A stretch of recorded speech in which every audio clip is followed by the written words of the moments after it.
नमस्ते। दैनिक वेद स्वाध्याय में आप सभी का स्वागत है। आज हम एक मंत्र को ले रहे हैं जो ईश्वर स्तुति प्रार्थना उपासना में 5वें नंबर पे आता है और यजुर्वेद के 32वें अध्याय का 6ठा सूत्र मंत्र है। मेरे साथ आप सभी मंत्र का पाठ करें। ओम येन रुद्रा पृथिवी च दृढा येन स्वस्ताभितं येन नागः यो अन्तरिक्षे रजसो विमान तस्मै देवाय हविषा विधेम।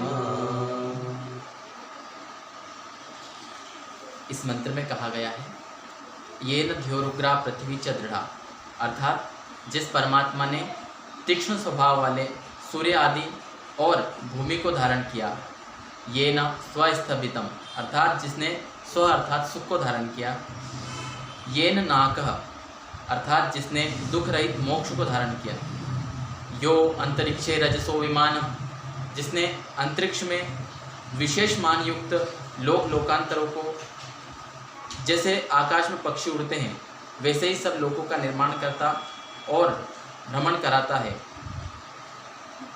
फिर कहा कस्मे देवाय हविषा विधेम, हम लोग उस सुखदायक कामना करने के योग्य परब्रह्म की प्राप्ति के लिए सब सामर्थ्य से विशेष भक्ति करें।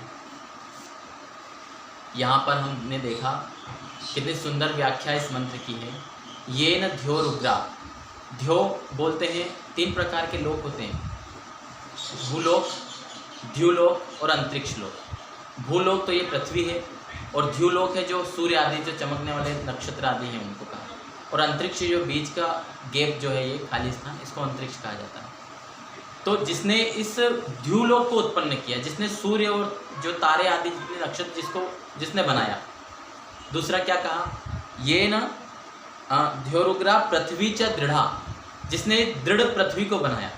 अब पृथ्वी से तात्पर्य जो जैसे भूमि है ये, और इससे जितने भी दूसरे ग्रह है वो सब आ जाते हैं। तो जिसने सब ग्रहों का निर्माण किया, ये न द्योरुग्रा ये न स्वस्थभितम, जिसने सुख को बनाया। सुख अर्थात जो सुख स्वरूप है और हमको सुख देता है, इसलिए जिसने सुख को धारण किया है। और कहा ये न नाकः, नाकः यानी जिसने दुख रहित मोक्ष को धारण किया है। आकः बोलते हैं दुख को, उसमें न लगा हुआ इसलिए नाकः, जो दुख रहित है। संसार में हम देखते हैं सुख तो है लेकिन वो दुख रहित नहीं है। हमको जो भी सुख मिलते हैं संसार में वो दुख रहित नहीं है, उनमें कहीं ना कहीं दुख मिला हुआ है। हम भोजन करें, स्वादिष्ट लगता है, सुख होता है, लेकिन एक समय बाद ज़्यादा करने पे उससे दुख भी आ सकता है। लेकिन जो मोक्ष है उसमें कभी दुख नहीं आता। तो ऐसा मोक्ष जिसने धारण किया हुआ है। और कहा यो अंतरिक्षे रजसो विमान, जिसने अंतरिक्ष में इन सारे ब्रह्मांड, इन जितने भी ब्रह्मांड में सूर्य चंद्रमा आदि जितने भी पदार्थ हैं उन सबको विशेष मान युक्त बनाया है।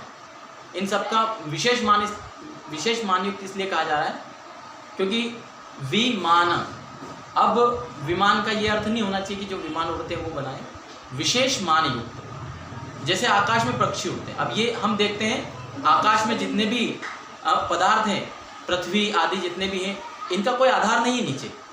ऐसा नहीं है कि कोई इनके ऊपर कोई टेका लगाया है या ऐसे खड़े कर दिए। अन्य संप्रदाय के लोग जैसे मुसलमान आदि, उनके ग्रंथों में ये माना जाता है कि पृथ्वी को टेका लगाया गया है, आकाश के 4 खंभे पर आकाश टिका हुआ है, इस तरह की मान्यता है। लेकिन हमारे सनातन धर्म में, वेदों में इस तरह की मान्यता नहीं है। ईश्वर के आधार पर यह सारा टिका हुआ है। तो आगे कहा कस्मे देवाय हविषा विधेम, उस सुख स्वरूप परमेश्वर की हम उपासना करें। महर्षि दयानंद जी इस कस्मे देवाय हविषा विधेम का अर्थ करते करते हर जगह अलग अलग बात जोड़ते हैं। यहाँ पर उन्होंने एक विशेष बात जोड़ी कि हम अपने सब सामर्थ्य से विशेष भक्ति करें। हम अपना संपूर्ण सामर्थ्य लगाने ईश्वर की प्राप्ति के लिए।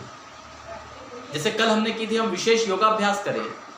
एक बार कहा था उन्होंने कि हम अपनी सकल उत्तम सामग्री को उस ईश्वर प्राप्ति में समर्पित कर दें। यहाँ क्या कहा, हम अपने संपूर्ण सामर्थ्य को उसमें लगाएं। तो इस प्रकार इस मंत्र की में कितनी सुंदर बातें हैं। हम अपने जीवन को ईश्वर की तरफ ले चलना चाहिए।